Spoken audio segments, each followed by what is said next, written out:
The anime begins on Akira's first day at his new job, where he arrives excited.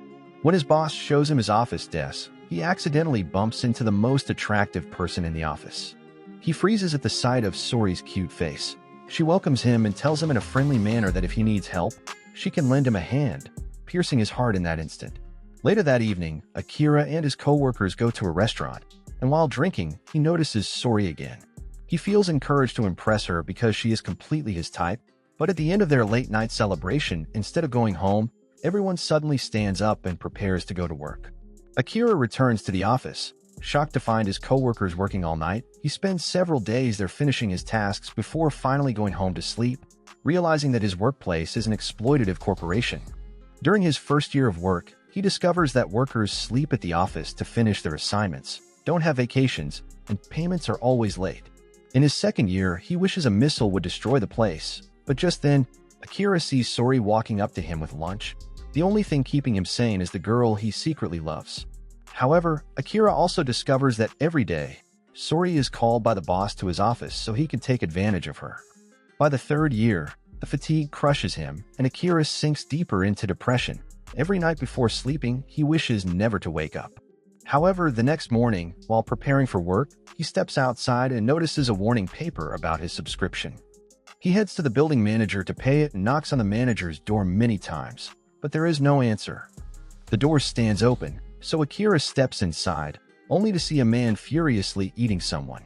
The man lunges at him, forcing Akira to run outside, but outside the apartment, even more people, driven by hunger, chase him. Akira realizes they're zombies for the first time. He understands he doesn't have to go to work anymore, and his world suddenly bursts into color. Feeling free, he jumps from the apartment and runs away from the zombies with a smile, remembering how vibrant the world can be and realizing the zombie outbreak has granted him his first day off. Overjoyed, he starts thinking of things to do on his unexpected vacation and then remembers Sori. Akira wonders if she is okay, and he doesn't care if she's someone else's secret baby mama, as he just wants to see her. He heads to her apartment, determined to express his feelings even while the building is swarming with zombies. When he arrives at her front door, nerves hit him as he wonders what to say. He rings the bell but gets no answer, so he opens the door and notices a pair of men's shoes already inside. Suddenly, his boss appears in his underwear, already transformed into a zombie. Akira declares he's quitting his job because of how depressing it is and, mustering his courage, shoves his boss through the window, defeating him. Exhausted, he barely catches his breath when Sori suddenly appears. He breaks down, realizing she has also become a zombie after getting down and dirty with the chopped boss. In tears, he confesses his feelings to her but can't bring himself to harm her. Instead, he runs away, forced apart from the woman he loves. That evening, Akira rests at a convenience store. He buys a drink and savors how refreshing it tastes, realizing he never has to go to work again, but also that he might die at any moment. Inside the store, he begins writing a list of 100 things he wants to do before he dies or becomes a zombie. Days later, Akira dreams of getting yelled at by his coworker about finishing his job until it is done, and Akira works so hard that his hands and his coworkers' heads bleed. Suddenly, he wakes up and realizes it is all a dream. He notices that he no longer has to go to work because of the zombie apocalypse, and the thought excites him. He is so thrilled that he decides to clean his filthy room, something he hasn't done in years. As he tidies up, Akira realizes he hasn't felt this kind of excitement for a long time, and seeing his room clean eases his mind. Then he grabs a can of beer and drinks it immediately, happy that he can enjoy something so good while skipping work. While drinking, Akira watches the news and learns that all of Tokyo is in trouble because of the zombie outbreak. He wonders about the future, but decides to worry later, preferring to slack off and drink more beer. He checks his fridge for more. He is shocked to find out he has run out. Forced into a beer run, he looks outside his apartment and sees how wrecked everything is. Meanwhile, in the next building, a couple panics about what to do in the future. The guy tries to calm the girl, but her stress and panic only make him panic too. He steps out to the balcony to think and is shocked to see Akira climbing down beside it. Akira introduces himself and explains that he needs to climb down their balcony because his own stairway is full of zombies. The guy offers to let him inside, but Akira politely refuses, saying he has to reach the convenience store. The couple is stunned, but then they ask Akira to grab some supplies for them while he is on his beer run. Akira sets off to the store on a bike and notices that the number of zombies has grown since yesterday. He knows that if he gets surrounded, he could die, but he doesn't care as he just needs that beer. When he arrives, he feels happy, even singing a song. But inside, Akira is surprised to see a girl survivor. He immediately notices how pretty she is and feels embarrassed, remembering that he was singing weirdly just before. He tries small talk, explaining why he is there, but she doesn't respond. Before leaving, he offers to exchange contacts, but she refuses his request, telling him he clearly doesn't analyze risk, as he is just grabbing beer while ignoring survival essentials like a complete idiotic buffoon. Before Akira can respond, zombies burst into the store. He immediately tries to protect the girl, but she puts him to the ground just as a truck smashes into the store, mowing down the zombies and saving them both. The girl leaves on a bike without saying much, and Akira can't believe he just met someone so badass and beautiful. As he steps outside, zombies start chasing him. His bicycle is destroyed by the truck, and he doesn't know how to return home, but he sees an abandoned scooter in the street. Excited, he thinks of it as an upgrade that helps him outrun zombies, but he realizes he can get an even better upgrade when he spots a Harley left with its keys still inside. Grinning, Akira hops on, riding back with speed while almost dying in the process. Eventually, Akira arrives at his apartment. He climbs to his neighbor's balcony, reflecting on how fulfilled his day has been. But when he checks on the couple from earlier with their supplies, he discovers that the place was attacked and they are dead.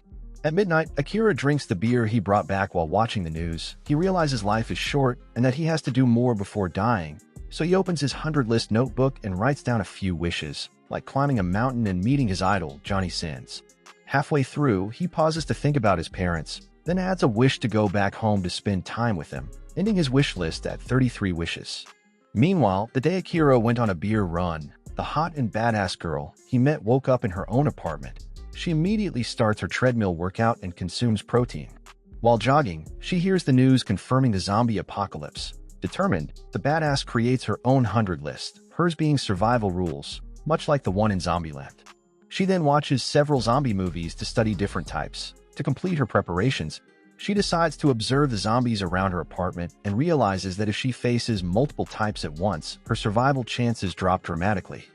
Knowing she must gather resources, she rides her bike to a convenience store and sets up her camera to scout for zombies nearby. While collecting supplies, she spots a sweet sakura mochi. Tempted, she almost grabs it but stops, remembering one of her rules: minimize sugar intake. Just then, her sensors notify her that someone else is nearby. She investigates and is surprised to see another survivor, Akira. When he walks into the store, she stays calm and watches his reaction. She quickly realizes he is harmless but feels disappointed to see him collecting beer instead of essentials. Soon, zombies gather outside, drawn there because of him. When Akira tries to help her, the zombies burst in. Akira tries to protect her, but she swiftly puts him down on the ground, and a truck plows through some zombie victims as planned. The badass leaves the store astonished that someone as reckless as Akira could survive this long. Relieved to have survived and secured supplies, she later reviews her camera footage to analyze zombie behavior, but then she comes across the recording of Akira, seeing him smiling and happily drinking beer in the middle of the apocalypse. The sight surprises her and makes her regret not taking that sakura mochi to enjoy her life like him a little. Somewhere in Shinjuku's night market, inside a host club, their #1 host, Sho, and his coworkers try to calm a girl who is crying because she lost her parents. Sho offers her treats to ease her sorrow, but she won't stop crying. Then Sho's friend comes and informs him that zombies are surrounding the place. Sho politely tells the girl that he has to do something and must leave her alone, but she shakes uncontrollably. Noticing this, Sho promises he will come back for her, which calms her down. Then Sho and his friends take weapons and Molotovs, preparing to defend the area from zombies. The horde closes in, and during the fight, one of them is injured and infected. While that battle rages, Akira rides into Shinjuku on his motorcycle. He is shocked at how crowded the city is with zombies, but none of it stops him as he is looking for his best friend, Kincho. A few hours earlier, Akira wakes up and notices his beard starting to grow. He tries to find inspiration to grow it since quitting his job makes him want to try new things on his bucket list. After sketching a fake beard on his face, he decides to delete the idea and remain clean-shaven. Then his phone pings with a friend request notification. Excited, Akira checks the app to see who is online. He waits for hours, but boredom sets in as he realizes there aren't many survivors left. Suddenly, he remembers Kincho. He feels certain his old best friend is still alive, convinced of Kincho's strength and resilience. Meanwhile, inside a club, Kincho peeks into the hallway and sees it full of zombies. Thirsty, he drinks his last bottle of water. Frustrated after days without food, What frustrates him most is that the girl he rented to get freaky with is now infected and turned into a zombie inside the room. Fortunately, Kincho's fondness for handcuffs has her tied down, preventing her from moving. Starving and weary, Kincho suddenly remembers Akira, who used to laugh at all his bad jokes. Suddenly, his phone rings and he answers, shocked to hear Akira alive and well. Akira chats with him, telling him to cheer up, speaking so calmly that Kincho is stunned.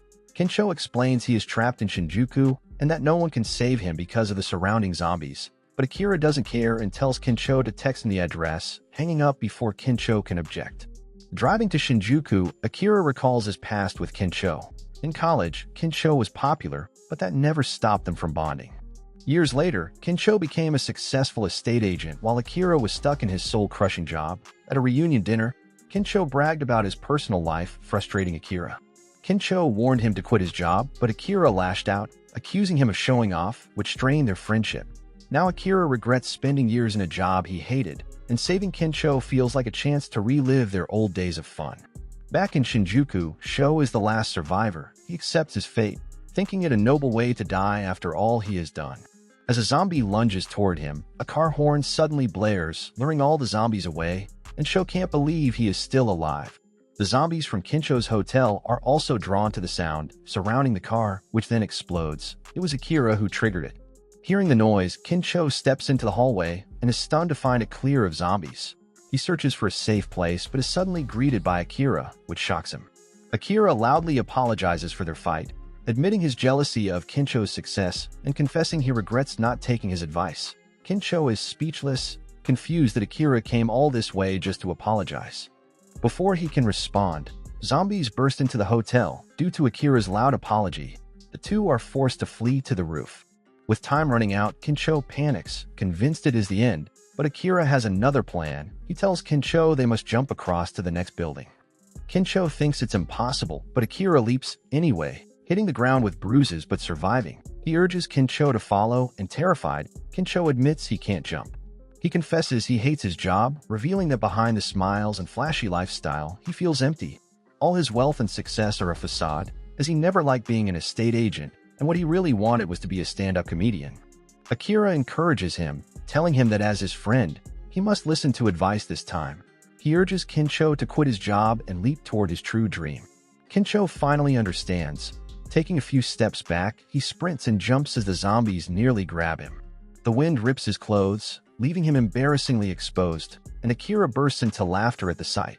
Midair, Kincho realizes he won't make it, clinging desperately to the ledge. He calls out to Akira, begging for help. Just as he's about to fall, Akira suddenly grabs his hand and hauls him up. Kincho survives, though injured. Akira worries he's been bitten, but Kincho explains that he got scraped on his jingleberries. That evening, the two chill in their birthday suits on a roof, drinking beers. They laugh about work, life, and their futures. Kincho admits he admires Akira, seeing him as someone who quit his job, embraced freedom, and might even succeed in a zombie apocalypse. But both laugh off the idea, knowing they can't save the world. Days later, still on the rooftop while Akira plays zombie games, Kincho cooks their delicious lunch. Akira and Kincho agree that doing a stay-at-home camping in the middle of Tokyo is a great idea. Then, after Akira finishes gaming, they go to eat their lunch. Akira is surprised by Kincho's cooking and feels jealous because Kincho tells him that cooking is the key to getting girls. Akira swears to Kincho that he is going to get a girl to prove him wrong, and despite the zombie apocalypse, Kincho still wishes him good luck. After lunch, Akira goes back to playing more games while Kincho reads Akira's hunter bucket list. Kincho feels that Akira's mind is still hungover from work when he wrote the list because the things he wrote are out of this world. Then Kincho writes a bunch of his own bucket list items because Akira hasn't written 100 yet. Akira tries to stop him, but Kincho reminds him that if Akira hadn't saved him, he could have died in a random love hotel in Shinjuku. Hearing this, Akira lets Kincho write his bucket list. Then Akira writes that he wants to have a mega television, so they decide to go look for one. While on their way, Akira asks Kincho why he wants to be a stand-up comic. Kincho explains that even though he is still far away from becoming one, it has always been his dream since childhood. Akira then wonders what his own childhood dream was and feels confused about whether working in an office could count as one. Akira stops his motorcycle when they hit a dead end as they face a path full of fire. Even though the television store is within reach, suddenly a fuel truck starts creating chaos, sending cars flying. Akira and Kincho are cornered, and Kincho starts yelling at Akira to do something. Knowing the truck will explode once it reaches them, Akira weighs the risks, then remembers the hot badass and comes up with an idea. While the truck barrels toward them, Akira rides up a ramp, dodging it just in time. He then heads into the underground mall to shield them from the explosion caused by the truck's gas tank. Kincho can't believe Akira thought of something like that, but when they arrive inside the underground mall, they find themselves surrounded by zombies. They spot a store nearby, so they abandon the motorcycle and rush inside, quickly closing the gate to block the zombies. Kincho panics and can't believe how calm Akira remains, still thinking about televisions at such a critical time. Just as they catch their breath, a group of girls suddenly appears. The girls flash their lights on them and sigh in relief, realizing Akira and Kincho aren't infected. One of the girls starts panicking about being trapped, but Kincho calms her, encouraging her to think positively. His words inspire the group, and they head to the alcohol section to drink. Everyone takes drinks and snacks to ease their minds. Akira and Kincho share a look, realizing they've just completed their wine and dine bucket list. Soon the girls introduce themselves as Reika, Maki, and Yukari, who are all flight attendants. Akira and Kincho feel amazed by their luck as their bucket list is to wine and dine with flight attendants. Akira tries to talk to Yukari, asking if she has a boyfriend. However, Yukari doesn't like that he asks something like that in such a dire situation. Embarrassed, Akira turns to Kincho for help, but to his surprise, Kincho is already flirting with Maki, and unlike Akira, Kincho's humor is really hitting Maki deep. Jealous of Kincho's humor and looks, Akira remembers what Kincho said at lunch about cooking and girls. Determined to impress, Akira boldly introduces himself to the group and chugs an entire bottle of tequila. Amused, Reika joins him with more alcohol, and soon the group becomes livelier because of Akira's reckless stunt. Later, Kincho and Maki sneak to the bedroom section for some intimate time. Meanwhile, Akira stumbles into the bathroom to puke. As he is sick over the sink, Yukari comes in to help him. Akira is surprised by Yukari's kindness and begins to think she might have feelings for him. She admits she is worried about him for drinking so much, but then reveals she already has a boyfriend she wants to see again soon. Akira feels disappointed but grateful for the brief moment he could dream. Meanwhile, Reika drinks heavily and begins ranting about her problems. The dude in the group, already bitten by a zombie, grows worse. He crawls toward Reika while she is too drunk to notice, and suddenly he attacks her, causing her to scream. Kincho, hearing it, wants to go help, but Maki drunkenly clings to him, asking for another round. He insists and drags her along, only to find Reika has already turned into a zombie. In horror, he watches Reika attack and eat Maki. Kincho blames himself for letting someone die, but grows more alarmed when he realizes the bitten man has vanished. Meanwhile, Akira and Yukari sit together in the stairwell, talking about her flight attendant job. Akira relates by opening up about his office job, telling her that working was only ever a borrowed dream. Yukari admits she didn't enjoy her job either, but after Akira asks her what her real dream was, she begins to reflect on it positively. Suddenly, the bitten man ambushes them and bites Yukari. Akira pushes him down the stairs, but Yukari tells Akira to leave her behind. Akira refuses, unable to abandon her so soon after connecting. Yukari explains why she rubbed his back, because when she was a child, a flight attendant did the same to calm her during a flight, and from that moment she was inspired to become one, realizing it had been her dream all along. Akira cries as she says her last words. The bitten man returns and attacks again, but Yukari sacrifices herself to hold him off. Akira runs away, sobbing, until he finds Kincho. Relieved, Akira learns that Kincho has found a mega television. They realize they need to leave quickly because everyone inside is now infected. They rush outside, finding the streets free of zombies, and hurry home with their prize.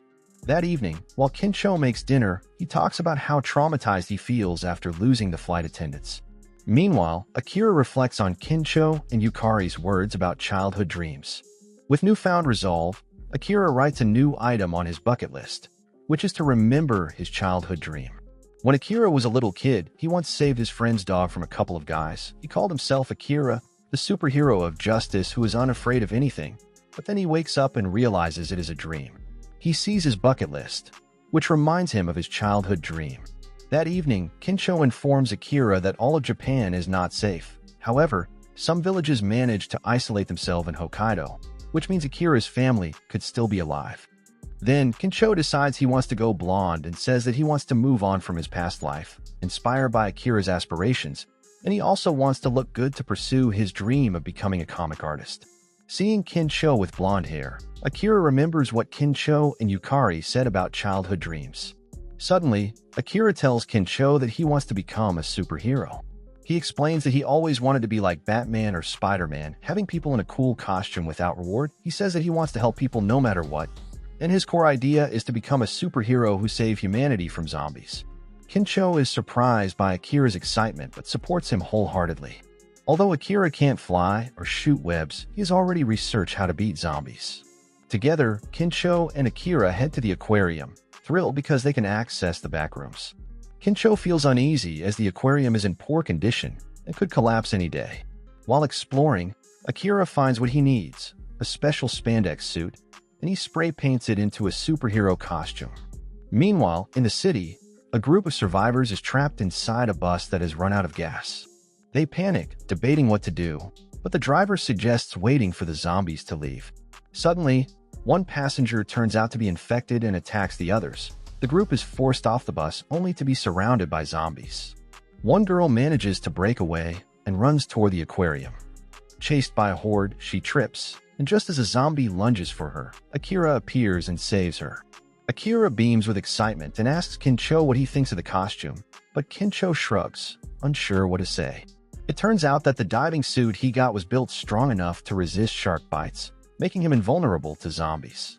More survivors begin arriving at the aquarium, and to Akira's shock, the hot lady from before is among them. Determined to impress her, he throws himself into action. While Kincho helps guide survivors inside, Akira faces down a zombie, but he struggles as one manages to bite his arm. The suit prevents the bite from breaking skin, but he still feels the pressure. Soon, more zombies appear and overwhelm him. Akira calls out for Kincho, but Kincho refuses, knowing there is only one suit and trusting Akira will be fine. Eventually, Akira hurls the zombies off a bridge, but when he glances up, he sees the lady watching him in disgust, unimpressed that he is cosplaying like an idiot in such a situation. Inside, the survivors rest.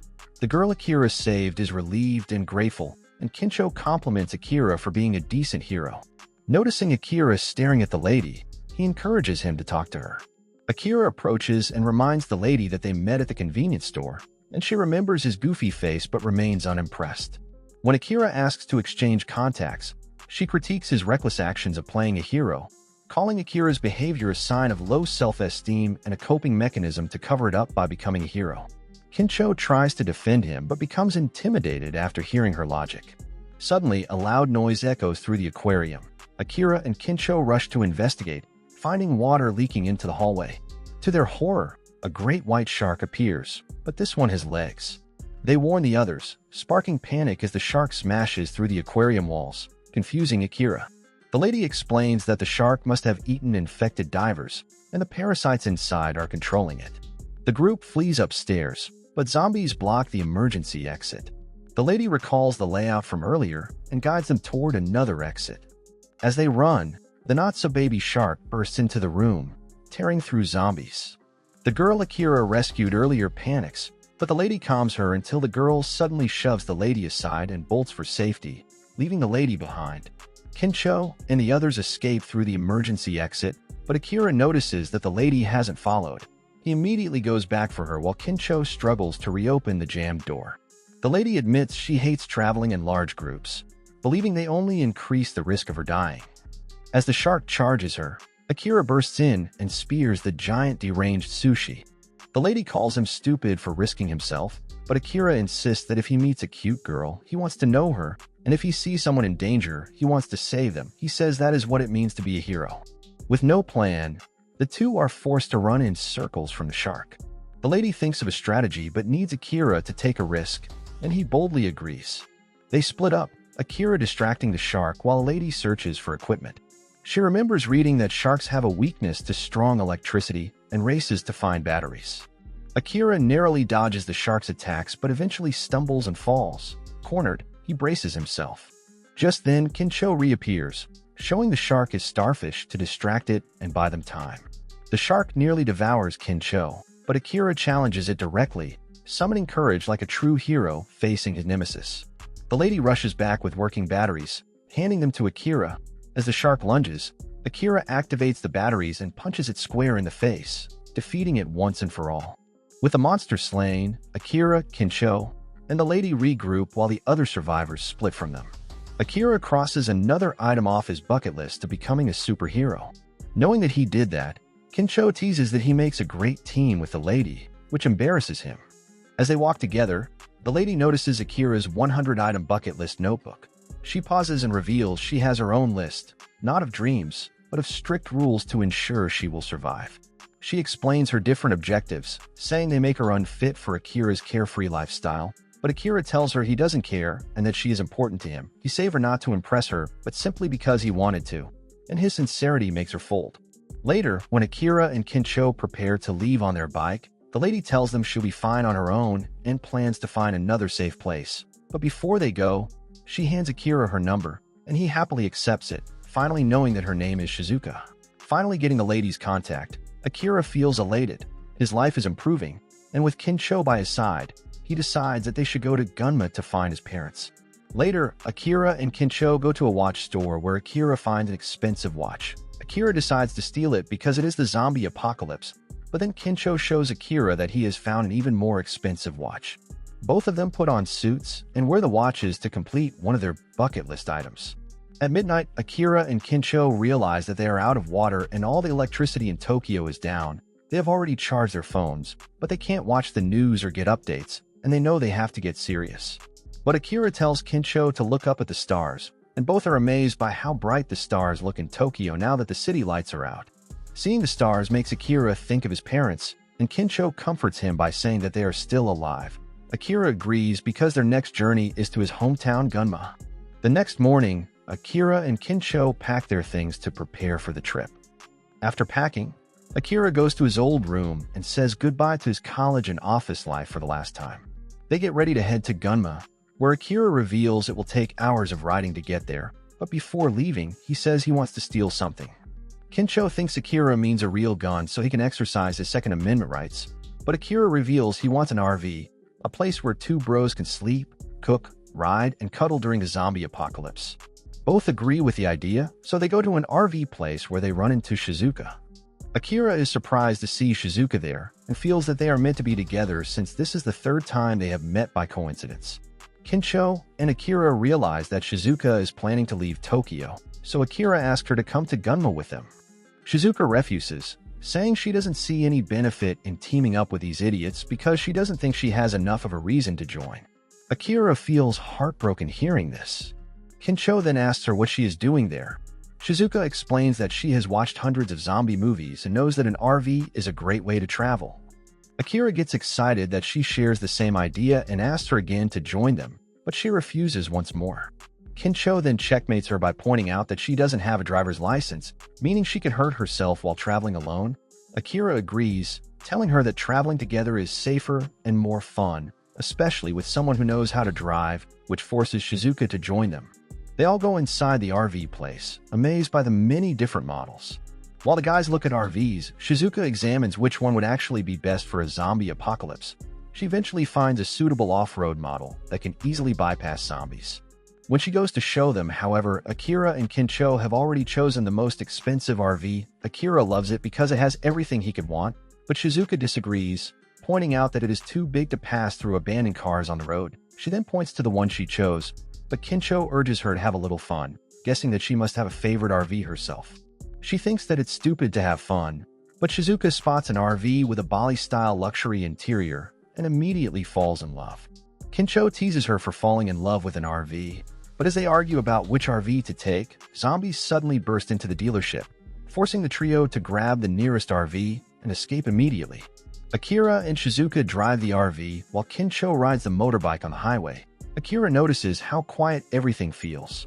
Shizuka explains that maybe people didn't have time to escape because the virus spread too quickly. She says that the only thing capable of making people aggressive like zombies is a virus, and that somewhere out there people must be working on a vaccine. But despite this, Shizuka admits she doesn't care much because her job and her group are barely surviving as it is. After hours of driving, Gunma comes into view. Akira feels exhausted and suggests they stop at the next truck stop, making it their first night in the RV. Suddenly, the RV's and the chopper's tires explode after hitting spike strips laid on the highway. Akira is shocked and rushes to check on Kencho, who is hurt from falling off the chopper, but then buses pull up and Akira is stunned to see his old, annoying, ugly coworker, Gansu. Seeing Gansu with his baseball team makes Akira remember how much Gansu contributed to his depression back when he worked in the office. Gansu tells Akira that he is impressed that a guy like him could survive an apocalypse. Akira feels relieved Gansu is alive too, until he suddenly doubles over in stomach pain. Gansu then tells Akira that his bus has everything needed for the RV, but Akira has to work for him for 2 days in exchange. Hearing the offer makes Akira tremble with fear, since it feels like falling back into his old depressing routine. Shizuka notices Akira shaking and confronts Gansu, accusing him of manipulating people to do his dirty work so he can loot them, but Akira and his friends are cornered with zombies starting to close in.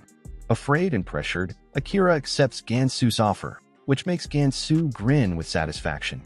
They are then brought to the truck stop that Gansu controls. At the truck stop, Akira sees that Gansu has workers who look exhausted and depressed. Gansu appears and tells Akira that they've known each other a long time, and he believes Akira won't feel tired doing this work. Meanwhile, Shizuka tends to Kencho's injuries. Kencho blames himself for forcing Akira into a job he hates, but Shizuka reassures him it isn't his fault and says they should wait and see if Akira really only works for 2 days.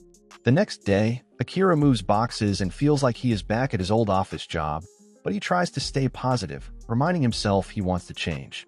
Then he discovers boxes of beer in a cargo truck and decides to put them in a fridge, thinking he can cheer up the tired workers with a party at night.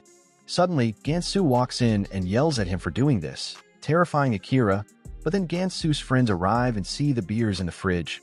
They assume Gansu provided them and praise him for being generous. Gansu plays along and declares that they will have a little party to welcome Akira, which makes Akira furious inside. Later, Akira notices that Gansu is using zombies as workers. Gansu explains that zombies can be great equipment if handled properly, and then tells Akira that he is also nothing more than equipment like the zombies as long as he stays quiet and follows orders. Hearing this makes Akira lose himself to the routine, blinded by work again, until he starts moving like a zombie himself. Meanwhile, Kencho tries to figure out why Gansu speaks to Akira that way. However, Shizuka knows immediately, as Gansu reminds her of her father who used to abuse her, and she realizes that both she and Akira are haunted by the fear left behind by abusive people who once controlled their lives. When Gansu's party starts, Shizuka remembers her past with her father. She once found a dog left on the streets, so she brought it home only for her father to tell her to get rid of it. He didn't want her to waste time on a dog as he wanted her to spend her life succeeding instead. Shizuka eventually had to get rid of the dog because her father warned her that she could be abandoned like the dog. Gansu's party begins, and his friends drink cold beers to welcome Akira and his group, but Akira doesn't join them because Gansu forces him to work as a waiter. When Gansu's friends run out of beer, Akira immediately serves them, but he feels scared because it reminds him of his old office job. Then, when Gansu runs out of beer, he is served by an old woman, which makes him furious because he only wants to be served by hot chicks. He orders Shizuka to serve him instead, and as Shizuka pours his drink, Gansu notices her figure. He tells her to have a drink with him, and when she does, she chugs the entire bottle on her own. Gansu is impressed, joking crudely that beer isn't the only thing he wants her to swallow, and then orders Akira to bring him more. Akira accidentally serves him an empty bottle, which makes Gansu furious. He yells at Akira, traumatizing him. As Akira stands frozen, Shizuka sits silently, remembering her past and how Gansu reminds her of her father. After Shizuka is born, everything she does is based on the forceful expectations of her father, a feared financier who dictates her every choice. Shizuka never gets rid of the abandoned dog. She secretly takes care of it, even studying medical books about animals, and the dog grows close to her. One day, she tells her father she wants to become a doctor, but he dismisses her, pointing out only the negatives and even informs her that he has put the dog down for her, which breaks her heart. As she grows older, her father continues to tell her what is good and what is bad, constantly reminding her that he supports her luxurious life. Gansu's words about staying silent and following orders strike deeply, reminding her of her father, the reason she is who she is now. The day after the welcoming party, Shizuka sees Akira being yelled at again by Gansu. Akira accidentally drops supplies, which enrages Gansu, who blames Akira for everything, leaving him confused. Then, after shouting at him, Gansu suddenly compliments him, telling Akira that freedom is hard because it forces him to think for himself. But living under Gansu is easier as he only needs to obey orders and life will continue smoothly. Shizuka immediately recognizes Gansu's manipulation, echoing her own past. Her father once told her that if she wanted to win, she had to follow his orders, claiming everything was for her benefit, but she knows now it was always for his. While everyone rests, Shizuka accidentally drops Akira's backpack and finds his bucket list book. She flips through it, smiling at how strange Akira is, before writing something inside herself. The next day, Gansu's friends return from the city with supplies, but one of them accidentally brings a zombie inside a cargo truck. Back at the truck stop, Akira's 2-day contract ends, and Kincho apologizes to him for the trouble. To their shock, Akira decides to stay, manipulated by Gansu. Akira admits he is afraid to live outside and prefers the safety Gansu provides.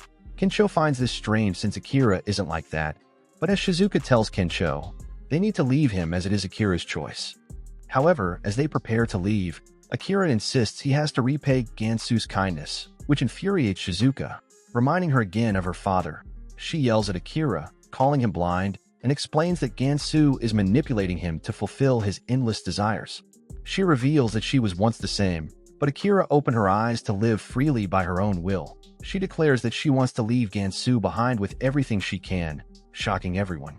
She challenges Akira, asking if he is a zombie or a human, because she knows he still wants to complete his bucket list. Shizuka hands Akira his book, where he sees that she has written an entry about telling his annoying boss to choke on a gizzy. Gansu is annoyed, knowing women would do something like this, but when he sees the bucket list, he grabs it and stomps on it. As Gansu is about to crush his book, Akira recalls the list he has already completed and the joy they gave him, which snaps him out of his daze. He lunges to protect the book, shocking Gansu. Akira then declares that he is leaving because he still has things left to do. He apologizes for the supposed debt but refuses to stay any longer, and Gansu's friends are stunned to see Akira break free of the manipulation. Suddenly, the cargo truck arrives, and the driver boasts of bringing good supplies. But when he opens it, a zombie lunges out, throwing the truck's stop into chaos. Gansu tries to calm everyone, saying it is only one zombie, but panic spreads. A bus driver, terrified, crashes through the truck stop, accidentally freeing the zombie prisoners that Gansu kept. They attack the workers, forcing Akira, Kincho, and Shizuka to climb on top of the RVs. Kincho tries to save someone but fails, and realizing he can't save everyone in the chaos, Akira then sees Gansu being chased by zombies and instantly comes up with a plan, asking Gansu's goons to help him. In that moment, Gansu falls, and as the zombies close in, Akira barrels in with a food truck, rescuing him. Kincho can't believe Akira is saving someone like Gansu, but Akira explains that letting a hopeless man get eaten isn't on his bucket list, so he has to save him. Gansu scrambles onto the truck, and his men surround the zombies with cargo vehicles, trapping them. Akira leaps to safety with Gansu, and ignites the horde with gasoline and a flare, burning them all. Everyone cheers, amazed at Akira's heroism. Akira walks to Shizuka, and the two laugh together at his reckless stunt. Suddenly, Gansu stands and urges his workers to look up to Akira and work harder like him, but everyone revolts, telling him they've had enough. They call him a dictator and claim Akira is a far better leader. Gansu begs them to stay, but no one listens. One by one, they leave, abandoning him to cry alone in the truck stop. Akira, Shizuka, and Kincho continue their journey, and on the road, Akira admits to Shizuka that he blanked out when Gansu was around. He confesses that work is exhausting, and that he needs to find a job he actually loves. But Shizuka reassures him that he doesn't need to rush as new jobs will always be created and all he needs to do is enjoy both life and work. Akira smiles and agrees. Then Akira, Kincho, and Shizuka finally arrive at Gunma. While resting by the waterway, Akira asks them if they know about mindfulness. Shizuka answers and explains that it is something often asked about in corporate jobs. Akira reveals that he wants to keep that mentality, but Kincho is confused about what Akira's statement has to do with the sub-yoga they are doing. The trio continues their journey to Gunma, and Akira is happy because he manages to complete a bunch of his bucket list items before getting there. He thinks he can finish the entire list within a month, but Shizuka reminds him that only if he doesn't get interrupted. On the road, they see zombies surrounding a truck. They assume a survivor is stuck inside because the wheels exploded, so they decide to save them. Akira is excited because it means he can use his superhero costume again, As Akira introduces himself to the zombies, the survivor suddenly jumps out of the truck and defeats them like she's from Ghost of Tsushima. The survivor wears a samurai costume and uses samurai weapons with incredible skill. The trio is amazed, and Shizuka even thinks it feels like a drama. After defeating all the zombies, the survivor introduces herself as Beatrix. Kincho is surprised to see she is a foreigner, and Beatrix explains that she is from Germany and is on holiday in Japan because she loves the culture. Shizuka is impressed that Beatrix even thinks of samurai armor. When Akira opens the truck, he is shocked to see it filled with fish. Beatrix sees them as good help and asks them to deliver the fish with her to Takasaki. Kincho and Shizuka consider it, thinking she wants to deliver the fish to survivors, but Beatrix explains further that since childhood, she has been fascinated with Japanese culture. She saved money to travel to Japan, but when she arrived, the zombie apocalypse had already begun. She survives by relying on her passion, and she wants to deliver the fish to Takasaki because she was told the last sushi chef is still alive there. Kincho and Shizuka are surprised at her reasoning, but Akira suddenly stands up and agrees to help because it fits one of his bucket list items. On the road to meet the chef, Akira is amazed to see Gunma. Beatrix explains that she talked to the sushi chef 3 days ago and hopes the Teisho is still alive. Their journey stops when they see an army of zombies blocking the way. Akira and Beatrix prepare to fight, but they have no plan. Shizuka recalls the map she studied earlier and devises a strategy. The group traps the zombies in the middle of the road with a truck, and when the zombies are distracted, they throw bottles of alcohol at them. The next step is to light them on fire, but the matches won't spark. More zombies appear, climbing the truck and approaching their RV. Beatrix panics, but Akira tells her that fear is just an excuse to not act, and he refuses to stop his journey. He would rather become a zombie than abandon his dream of eating sushi in a nice restaurant. His words move Beatrix, reminding her of her childhood fascination with Japanese culture. She joins Akira in fighting and declares she will never fear again. Together they fight the zombies swarming the RV. When they are cornered, music suddenly blares from a drone. Beatrix notices it is her Walkman borrowed by Shizuka. Earlier, Shizuka prepared a plan B of using the drone to lure zombies to one spot, then letting Kincho burn them with a Molotov. The plan works, and the zombies are destroyed. That night, they arrive at the last sushi chef's restaurant. Akira, Kincho, and Shizuka are amazed by the sushi he prepares. While Beatrix hesitates after seeing the others enjoy it, she dips her sushi in soy sauce and eats. Tears stream down her face at the bittersweet taste, making the chef cry as well. The chef admits he never took a day off, not even for his daughter's wedding or his wife's funeral. But seeing them enjoy his sushi, he realizes they may be his last customers, so he offers them all-you-can-drink sake in celebration. The next day, Beatrix experiences her first Japanese heat wave. Kincho and Shizuka complain about needing a hot water bath, so Akira takes them to a hot spring. The scenery amazes them. After changing, Kincho and Akira notice Beatrix wearing a man's kimono while still serving fan service, which makes Shizuka jealous. Kincho shifts the conversation to love, which makes Akira think of Shizuka. He says the place is better when shared with someone you are dating, but Shizuka disagrees, insisting dating is a waste of time and a poor investment. She believes time should go into improving skills and gaining promotions, and Akira is confused but lets it go as they move to the baths. Akira and Kincho enjoy the men's bath, while Beatrix reveals that the women's bath has no water due to a broken pump. The guys act cool, hoping that the girls join them so they can get themselves some gooning material. Shizuka refuses, calling them disgusting, but Beatrix insists the Japanese culture says otherwise. She undresses, stunning the guys, and is ready to join the lads when zombies emerge from the men's bath. The group flees, climbing a cliff to escape, and they cry over losing their hot spring moment. At midnight, Akira wakes up thirsty and hears water. He discovers a natural hot spring in the mountains and jumps in. To his shock, Shizuka is already there. Embarrassed, they face each other in birthday suits, and Shizuka tries to kick him out, but Akira insists that chilling in a hot bath is on his bucket list. Shizuka reluctantly stays, and they sit apart in the water, embarrassed.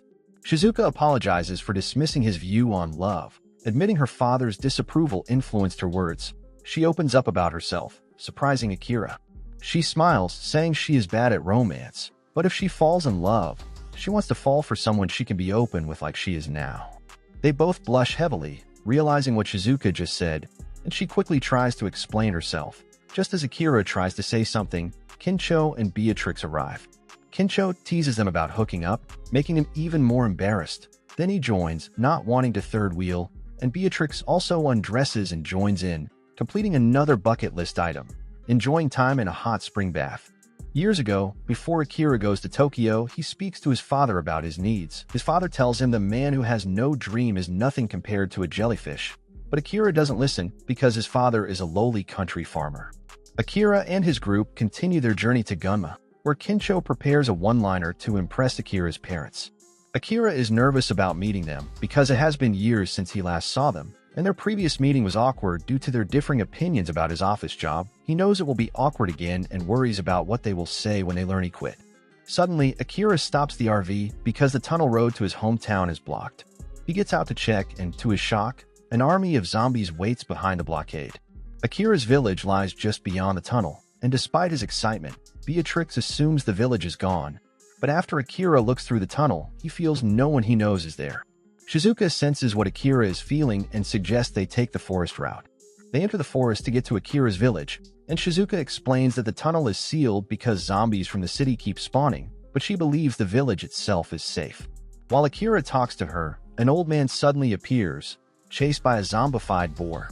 The group rushes to help him, and Beatrix shoots the boar with her bow, saving the man.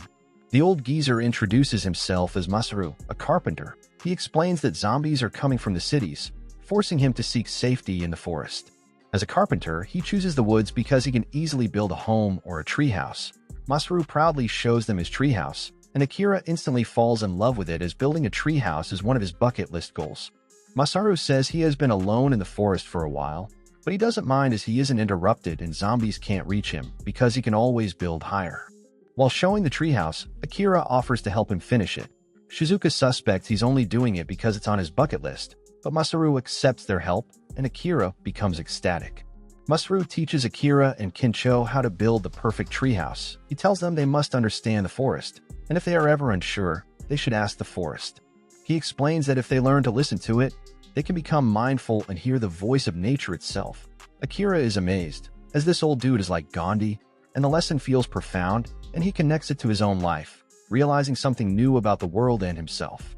As they continue building, Masaru compliments Akira's skill, saying he reminds him of his son. When Akira asks about the son, the atmosphere turns sour. Masaru quietly reveals that his son was bitten by his wife, and he was forced to end them both. The memory makes Masaru lose balance, but Akira catches him and reassures him that he still has Akira's support. Together, they finish the treehouse. The group enjoys it for a few hours, but Akira shocks everyone by deciding to leave immediately instead of staying longer. He explains that he feels a strong urge to see his parents. Masaru understands and tells them he'll remain in the forest if they ever need him. The group parts ways and continues toward Akira's village. They reach the Hungry Gorge, the only remaining path since the tunnel is blocked. As they navigate the dangerous terrain, Akira tells stories about his hometown, and Beatrix remarks that it's an advantage since zombies would struggle to get through such a path.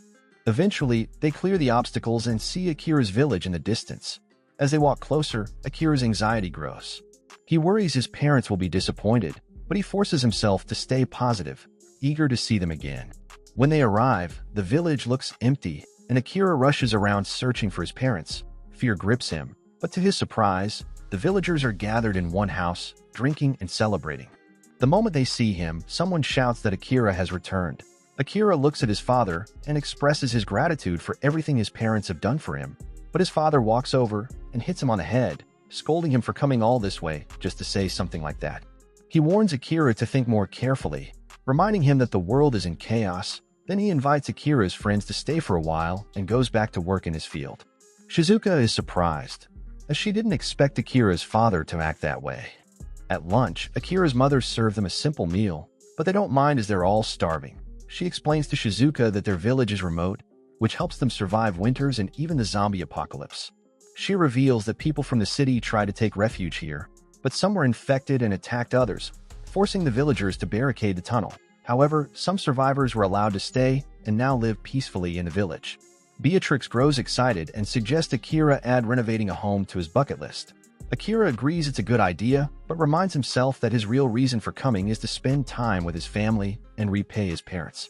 After lunch, Akira's friends explore the village, enjoying its nostalgic atmosphere. Meanwhile, Akira tries to help his mother with chores, but she insists on doing them herself.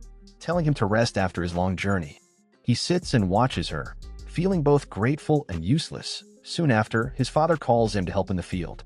Akira joins him and tries to start a conversation, but his father gives only short replies, and the silence frustrates Akira.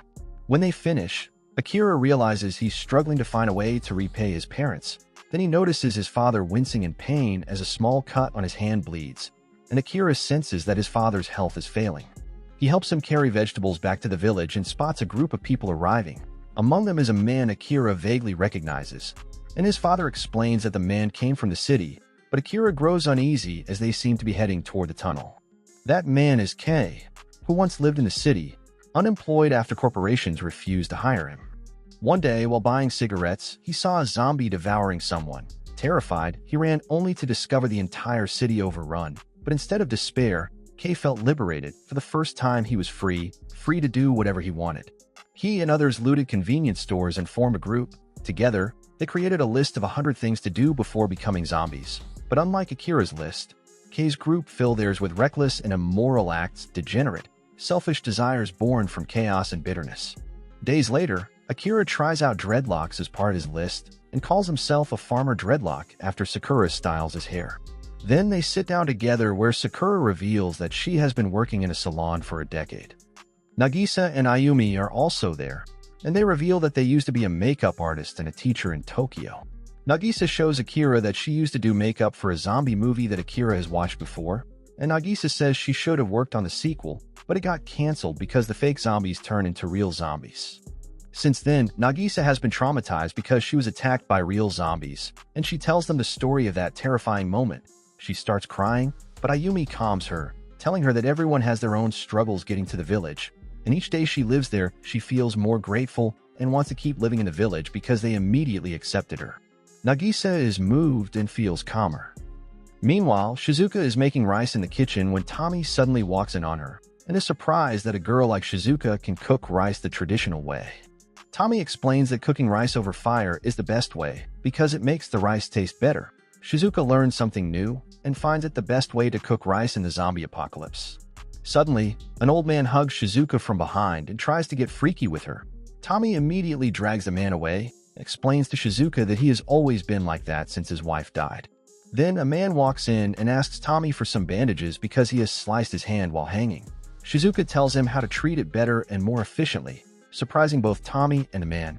Soon, word spreads that Shizuka understands medicine, which makes her famous in the village as a doctor, even though she has only learned from reading.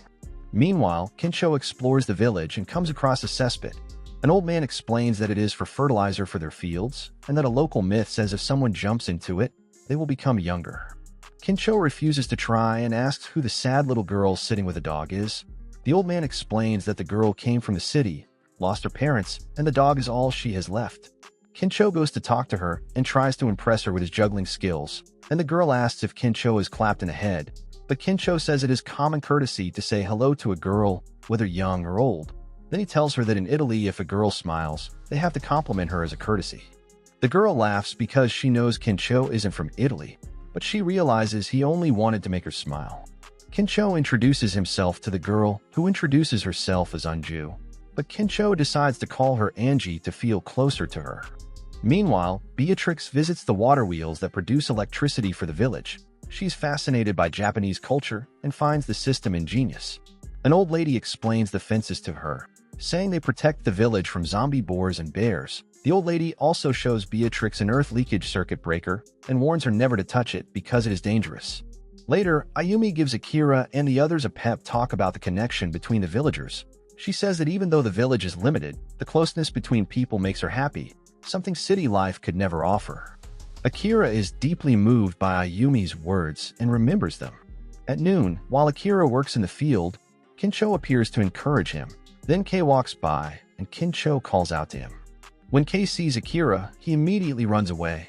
Akira doesn't recognize him, but Kincho reminds him that Kei used to be in their college class before he stopped showing up and became a crusty, disgusting shut-in. Kei is furious to see Akira and Kincho because of his bitter past with them. Then a wicked idea forms in his mind to trick Akira. That evening, Akira drinks with his father. Seeing it as a good chance to talk, he notices that his father looks older and smaller. Akira tells his father that he enjoys village life and wants to help with the family work, but his father tells him that a man should follow his biggest dream, which makes Akira furious because he wants to repay his parents. Then Akira realizes that his father never reached his own dream and asks what it was. His father says that when seen from space, Earth is small and he once dreamed of becoming an astronaut, but he was too dumb and too old. Akira laughs, realizing his father is joking, but then his father tells him the truth that the dreadlocks don't suit him at all, and they both laugh like father and son. At midnight, a girl breaks the circuit breaker with a chainsaw, smiling as she does it. At the same time, Kay and his friends release the zombies at the tunnel because Kay's bucket list includes destroying society and turning everyone he hates into zombies. While the villagers are drinking, Beatrix watches over the horses, Kincho plays with Unju, and Akira drinks with his father when zombies suddenly attack the village. Hearing the noise, Akira runs to the fields and sees part of the village in flames. His father tells him to save his friends while he goes to protect Akira's mother. Shizuka sees zombies approaching, but the hunting team manages to shoot several down before retreating because there are too many. Kei laughs maniacally, controlling the horde and completing more of his twisted bucket list, like firing a real gun. Shizuka can't believe that the village is burning and could be destroyed. Kincho carries Unju as zombies chase them, but Beatrix arrives, slicing through zombies with her katana to save them. Akira, Beatrix, Shizuka, and Kincho regroup, and Shizuka says they need to save the villagers. Kincho suggests escaping through the fence, but at high voltage, Beatrix insists it only shocks animals, but when Kincho tests it, he gets electrocuted. Beatrix realizes the villagers must have been wrong, and the circuit breaker is destroyed, meaning they are trapped. Suddenly, Kei and his friends arrive in a dump truck, laughing and enjoying the chaos. Akira realizes they caused it all, and Kei declares that before turning into a zombie, his bucket list is to ruin everything Akira loves because he always hated how happy Akira and Kincho could be. Shizuka is horrified by his reason, but Akira tells Kei that he respects his desire to do what he wants because he is doing the same, but Akira reminds him that if he wants to use his freedom, he must respect others' freedom too. Kei is stunned. Akira shows him his own unfinished bucket list and says he won't give up yet. Kei claims he hasn't finished his either, so they must complete theirs before the zombies get them. While they argue, Unju searches for her dog. Beatrix goes to try fixing the circuit breaker, but is followed by one of Kei's friends. Akira tells Shizuka that he needs to repay his parents, which he doesn't fully understand but emotionally relates to, after which Shizuka goes to help the villagers. Kincho notices Unju is missing and tells Akira he has to find her. Akira and Kincho part ways once again, promising to meet later. As the group splits up to chase their bucket lists, Kei orders his friends to do whatever they want, but most importantly to destroy Akira's hope and watch his village fall into chaos. While Kei controls the zombie horde, Akira fights through the swarm, determined to save his parents and repay them. Akira's parents are trapped inside a house with Nagisa and Ayumi, where his father nearly faints due to being sick. Meanwhile, Unju runs frantically through the village, searching for her dog. She finally finds it getting freaky with a chicken, but before she can react, Kincho appears and clamps a hand over her mouth, warning her that zombies are nearby and whispering that they have to stay cautious. Unju begins to cry, saying her dog is the only thing she has left. Kincho lifts her onto a nearby roof so the zombies can't reach them. Suddenly, Shijinobu appears and tells Kincho how miserable his life has been. Consumed by resentment, Shijinobu tries to push Kincho into the horde, but Kincho manages to hang on and fights back. Meanwhile, Beatrix reaches the water wheel, trying to stop it to save the village's power system, but Tuko appears and attacks her, boasting that she once won a fencing championship. Tuko breaks Beatrix's katana, but Beatrix quickly draws a spare blade and their fierce duel begins. Elsewhere, Shizuka tries to convince Sham and the other elders to flee with her, but they refuse, saying they are too old to walk fast. They tell her to leave them behind and save herself, but seeing the zombies surrounding the area, Shizuka decides to lure them away instead, acting without calculation for the first time. Inside the barricaded house, Akira's parents and the others remain trapped as the zombies close in. Suddenly, Akira bursts in, cutting down several zombies.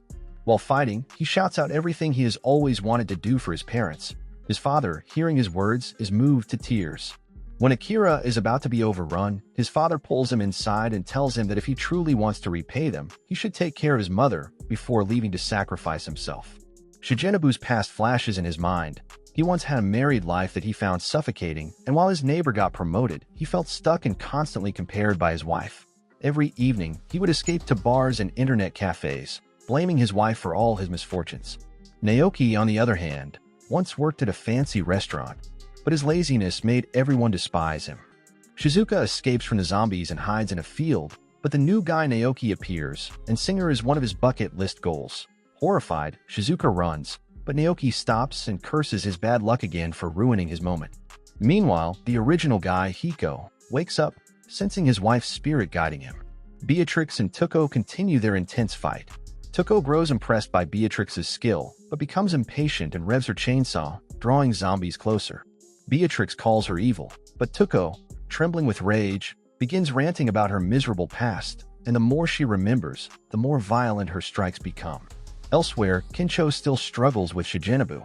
As Shigenabu rants about his wife, Kincho cuts him off, saying the truth that he is the problem, as he is nothing but a lousy husband who never appreciated his wife. Shigenabu snaps and shoves Kincho, but Kincho drags him down with him. Zombies close in and Shigenabu panics. Thinking fast, Kincho dives into the cesspit to hide, while Shigenabu, terrified, runs toward the fence and gets electrocuted. Cornered again, Shizuka braces to get kissed until Hiko rallies the old villagers to save her, shouting that they've survived harder things than zombies. Shizuka distracts Naoki by talking about how to change one's luck, which enrages him. He points a gun at her, but Hiko arrives in time and shoots the weapon from Naoki's hand. Shizuka gasps in relief, and Naoki charges again at her, but the elders rush in, knocking him unconscious out of respect for Shizuka's courage. As Naoki lies defeated, he still blames his bad luck. Shizuka tells him that luck only changes when behavior does, and turning to the elders, she thanks them, saying she's the lucky one to have them. Back with the duel of two baddies, Tuko shouts at Beatrix that people with twisted ideals deserve to be eaten by zombies. Beatrix fires back that Tuko's mindset is her own downfall, and her normal life is not universal. Tuko refuses to listen, but taking advantage of her rage, Beatrix lures the zombies toward the water wheel. As they swarm, she climbs atop it, using its motion to jam the mechanism and cut the power. The wheel crashes down, almost crushing Tuko. She dodges, shocked that she's been outmatched by a foreigner, but Beatrix leaves her behind, and the zombies devour Tuko where she stands. Meanwhile, Akira's father fights desperately outside the house, slashing at the zombies. Akira tries to open the door to help, but his father yells at him to keep it closed or they'll all die. Akira watches helplessly as his father fends off the undead. When only 3 remain, his father suddenly clutches his chest, his heart giving out, and he collapses, realizing his time has come, ready to die protecting his family. At that moment, Kei drives up in a dump truck, running over the zombies and saving Akira's father, but his intentions are dark. He smirks and tells Akira that he wants to see him become a zombie. Holding Akira's father hostage, Kei forces Akira into an impossible choice between saving his father or saving everyone else. When Kei was little, he had many friends and spent every summer day at pool parties. But as he grows older, his friends begin to notice that he is a natural introvert, and eventually they drift away, leaving him alone. For years, Kei has spent his time in solitude, whether at school or at home. When he enters college, he tries to change himself, doing everything he can to make friends, but everyone still sees him the same way as an introvert. One day, he becomes furious at the fact that he can't change, and then he spots Akira laughing joyfully with his friends. Envy burns inside him as Akira always seems happy, effortlessly surrounded by people. Now, in a twisted act of resentment, Kei holds Akira's father hostage, wanting to destroy the happiness he never had. Akira is cornered and unsure what to do. When he prepares to go out, his father forbids him, warning that opening the door could risk everyone's lives. Akira protests that he can't just sit back and watch his father die, but his father calmly reveals that his time is limited anyway. Confused, Akira learns from his mother that his father has been sick and even the doctors don't know how to cure him. Desperate, Akira insists that there must be a way to heal him so they can live as a family again. But his father smiles faintly and tells him that to truly repay them, Akira has to help humanity, and if Akira can do that one day, his father says that he will be proud even in death. Akira feels the weight of his father's words pressing down on him, remembering all the struggles of his friends and family. Meanwhile, outside, Kei waits impatiently for Akira to emerge. When Akira doesn't, Kei grows agitated, and just as he is about to throw Akira's father to the zombies, the front door bursts open. Kei and Akira's father are both shocked to see Akira appearing, apparently as a zombie. They shout in disbelief, calling him an idiot, and Kei bursts into hysterical laughter, claiming victory. He mocks Akira, saying that now he'll never enjoy life again. But Akira suddenly lunges forward and pulls Kei to the ground, stunning him. Kei freezes, as Akira was supposed to be a zombie. Then he realizes Akira has returned to human form, leaving him completely confused. Earlier, before saving his father, Akira had come up with a plan to disguise himself as a zombie. Nagisa, a skilled makeup artist, helps him pull it off. With his zombie cosplay complete, which is another item off his bucket list, Akira opens the door to lure real zombies inside. As they pour in, the girls fight them off, giving Akira the chance to act and save his father. While everyone worries about Akira's father, Kei mocks Akira, saying his plan has failed, but Kei's knees begin to tremble. Akira then quietly asks him what his true bucket list is. Kei hesitates, memories flashing back of him, and his friends swimming in the public pool under the sun laughing. He confesses that all he wanted was to relive that memory one last time. Akira tells him he's a fool for doing such evil things when he could have shared that joy with him instead. When Kei once watched Akira laughing with his friends, Akira had actually invited Kei to join them for lunch, but being shy, Kei ran away. They looked at him strangely, everyone except Akira, who didn't judge him. Suddenly, in the present, Kei is bitten by a zombie. Furious, he crushes the creature, but the infection spreads. He begins to cry as the virus seeps into his mind, but before he fully changes, Akira hugs him and says that if he ever becomes a zombie, he wants to swim together with him in a pool like a couple of homies. Kei blushes, embarrassed, and runs away, forcing Akira to let him go. Kei runs through the wilderness, chased by zombies, until he reaches a river. There he spots the same public pool from his childhood. As he stares at it, he sees a zombified Akira already floating inside, and remembering Akira's words, Kei steps into the water to join him, keeping their promise. Meanwhile, Akira reaches the fences where the villagers are gathered. Just like his friends, he's confused by Kincho's dirty and stinky appearance, and Shizuka reminds him that zombies were chasing them. Everyone panics, unsure how to escape past the fence. Suddenly, Beatrix arrives, riding a massive water wheel. She can't stop it, crashing through the fence and opening the way for everyone to flee. Akira leads the group toward a suspension bridge, only to find a bridge missing. All hope seems lost until Masaru appears, throwing Akira a replacement bridge. Akira and Kincho hold the bridge steady while everyone crosses. When the zombies nearly reach them, the two men leap together to the other side. Shizuka and Beatrix fear they've fallen, but to their surprise, Akira and Kincho cling to the ropes, pulling themselves up to safety. As they climb, Akira tells Kincho that Kei just wanted friends. Kincho calls Kei a fool for doing evil things, but Akira insists that anyone could end up like him, including himself, who nearly lost himself once to the emptiness of his office job. Once back on solid ground, Akira's father praises him for saving the entire village, completing another of Akira's bucket list dreams. Days later, the villagers close the tunnel filled with zombies and begin rebuilding. Under Masaru's leadership, construction progresses quickly. Tommy thanks Shizuka for helping the elders regain hope and continue living. Kincho and Unju rebuild the fences together, and Kincho notices that Unju seems like a new person.